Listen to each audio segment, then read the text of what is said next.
Buenos días, Jesús. Acabamos de escuchar a la presidenta de Red Eléctrica y lo que dice es: la responsabilidad está en las eléctricas, el mix lo determinan ellas y esta tarde habrá informe oficial. La responsabilidad está allí. ¿Qué ha pasado? ¿Quién tiene en esto la carga? ¿Quién tiene en esto la culpa? Bueno, déjame, Javier, que empiece pidiendo responsabilidad, ¿no? Porque os he escuchado durante un ratito y habéis hecho, en primer lugar, habéis dicho algo que no ha dicho la presidenta de Red Eléctrica, que es que el origen está en una desconexión de fotovoltaica. No sabemos, en ese primer evento, que es el que dispara a los demás, cuál es la generación, ¿no? Estaba escuchando a otro experto que está allí en plató, disculpa que no recuerdo su nombre, que estaba acusando al problema ya de la que es la infraestructura. Sí, Cacigal, perdón. El señor Cacigal estaba acusando a un déficit en la infraestructura de red. No sabemos ni siquiera cuáles son las subestaciones, mucho menos las posiciones de esas subestaciones que han sido afectadas. No sabemos si esto ha sido... El fallo en Andalucía, en ese polo concretamente, sabemos si me que hay deja hablar... Sí. Perdón. Si me deja hablar, es complicado, yo es complicado para Morales de Labra. posición. Sí, es complicado para Morales de Labra estar fuera. Te voy a dar la réplica enseguida, no hay ningún problema. Simplemente estamos intentando averiguar qué es lo que pasó. Claro, sí, yo puedo debatir sin problema. Por supuesto, Jorge. Te decías tú, efectivamente se señalaba y se insinuaba que había sido la fotovoltaica, decías tú, no sabemos todavía. Dinos. Vale. Correcto. Entonces yo lo que pediría es, en primer lugar, prudencia, ¿no? Efectivamente sabemos, los que trabajamos en el sector, sabemos que no solamente en el suroeste, donde ya sabemos que se inició el problema, sino en otras muchas zonas de España, yo diría en la práctica mayoría de España, de los nudos de la red de transporte están saturados desde el punto de vista de que no caben más renovables, ¿eh? Y además sabemos que es por un tema de estabilidad dinámica, es decir, que son precisamente luego los problemas de tensión y de frecuencia los que pueden dar lugar a que efectivamente ya no quepan más renovables porque no soporta las subestaciones esos cambios después de tensión o de frecuencia, ¿no? O sea, es decir, esto lo sabemos. Técnicamente sabemos que la red necesita más inversión si queremos seguir implantando renovables. Igual que también sabemos que necesita almacenamiento y que la normativa española está muy atrás en el almacenamiento, porque si sigue instalando fotovoltaica, lo que está ocurriendo es que cada vez se desperdicia más energía fotovoltaica sencillamente porque el sistema no aguanta más fotovoltaica. Nosotros tenemos, entre otras razones, algunas plantas fotovoltaicas conectadas en la zona de Cáceres y sufrimos permanentemente restricciones a esas plantas fotovoltaicas, claro. Pero fíjate, Javier, lo que hace Red Eléctrica. Red Eléctrica nos limita la producción de algunas plantas fotovoltaicas en esa zona de Cáceres precisamente para evitar problemas en el suministro. Es decir, que aquí, lo digo cuando estáis ya tratando de identificar las responsabilidades, ¿no? Decís, ¿las eléctricas o Red Eléctrica? Digo, pues ambas, porque efectivamente las eléctricas tienen que poner a disposición del sistema su producción, pero Red Eléctrica tiene la obligación de limitar si cree que esa generación puede suponer un peligro para la producción del sistema. Entonces, Jorge, en el estadio donde estamos ahora mismo, ¿vale?, no sabemos cuál fue la central que falló la primera.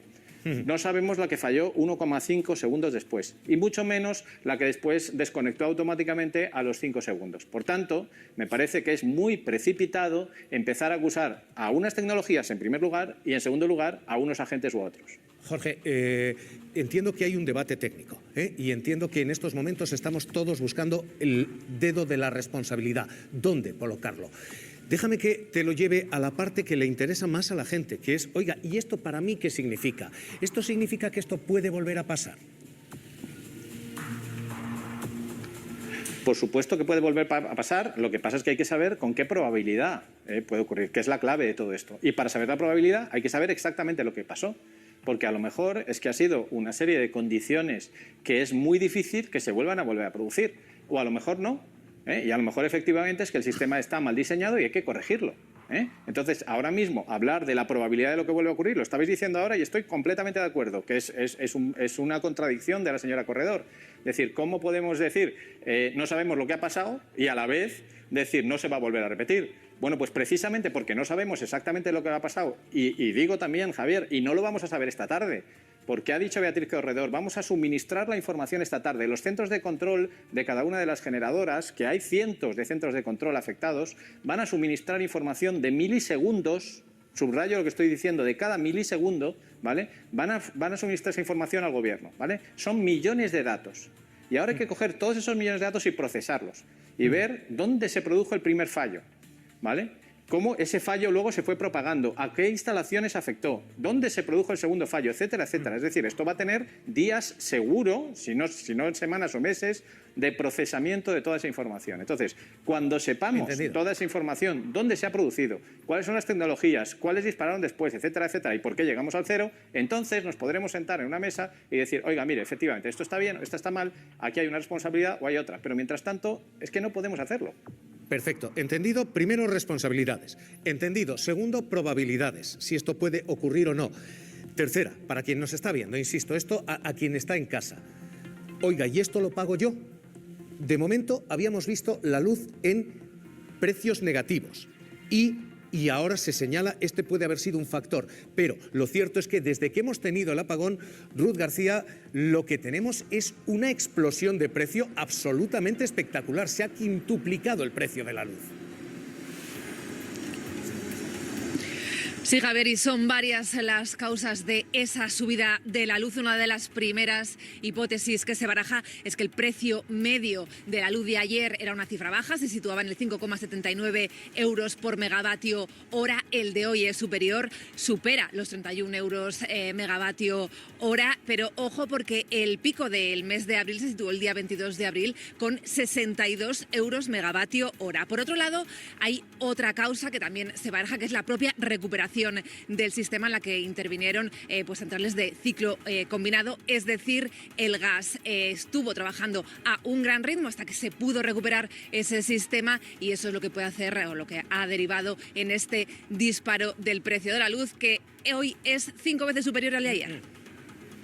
Jorge Morales, me quedan 2 minutos. Jorge, se dispara. ¿Esto lo vamos a pagar en factura? Pero perdóname, Javier, perdóname porque tengo que corregir lo que acabáis de decir, porque es que es alarmista. Estáis diciendo como si se hubiera disparado y habéis dicho 5 veces superior. A ver, un precio de 32 euros megavatio hora para el día de hoy es un precio muy inferior a la media, que la media está en 48. Totalmente. Es decir, en enero las dos teníamos cosas son precios ciertas, de más de Jorge, 100 euros megavatio hora. Totalmente, claro. Las dos cosas son ciertas. Digo, decir que el precio se ha quintuplicado, estábamos en negativo. Esto es uno de los factores a los que señala ahora mismo la autoridad.